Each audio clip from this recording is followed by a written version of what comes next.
Hello there, I'm Pedro Ribeiro and this is the ACE English.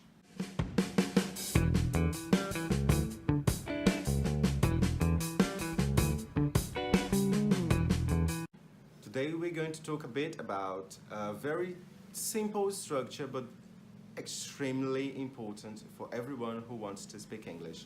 And this structure for Brazilian speakers is quite difficult because we tend to think in English, and because of that we don't use this structure and we use a different one, another verb, and sometimes making terrible mistakes. This structure I'm talking about is there is, there are.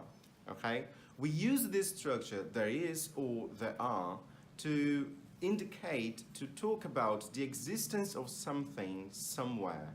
Okay? Or when we are describing something we can see at the moment, or a picture, or a scenario, or anything. Okay? As usual, we can divide into three categories: singular, plural, and questions. The first of all, we're going to talk about singular. And for singular structures, for singular sentences, we're going to use the be verb as it is in singular, is. Okay, so we use the is to indicate singular existences in somewhere. Okay, for example, there's a fly in my soup. There's a fly in my soup.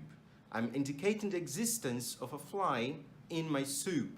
Okay, very useful if you are eating out. Okay, another example, there's one student in the room. There's one student. I'm indicating the existence of only one student. That's why I used it in singular. Okay, if I want to use it in a negative sentence, I have to connect is with not. If I can contract, okay, there isn't a spoon. There isn't a spoon. I can use it with another structure, for example. There is no spoon? There's no spoon. There's no spoon. They have the same idea. They have the same meaning when you speak English. We can change from one to the other, but both of them indicate a negative existence of something, okay, or the lack of existence of something. When it comes to plural, we are going to use the plural version of the be verb. For example, are. That's the only use of be in the plural, right? There are 96 subscribers in this channel. There are 96. So, eu tô gravando, Vainha. Fecha a porta.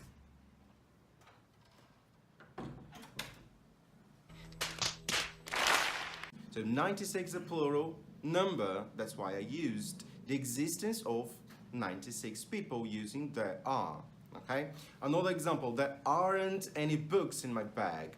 So this time I'm using the negative, there aren't any books. I can use other words to make my sentence a bit richer, to make it a bit more complex. For example, the use of any, which I'm going to talk about later in another video. Okay? And for questions, of course I can ask questions with there is or there are. Is there no one else? But we have to pay attention to the position of be verb.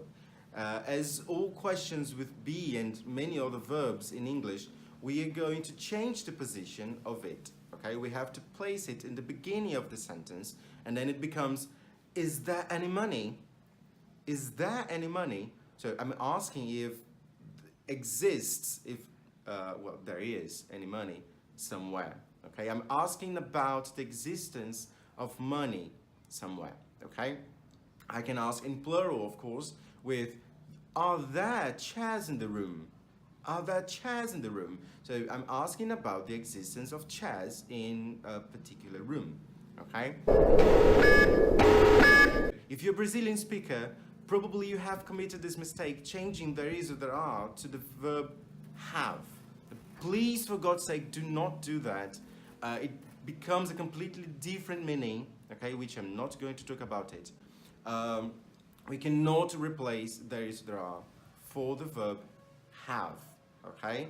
We use have in another meaning with other meanings, which I promise you I'm going to talk about it in a further video, okay? But not today, all right? So, if you want to indicate the existence of something, or you're describing what you can see, or the existence of something somewhere, someone somewhere, use there is for singular or the are for plural, right? So if you enjoyed this video, like, subscribe, click in the bell right on your right hand side, okay?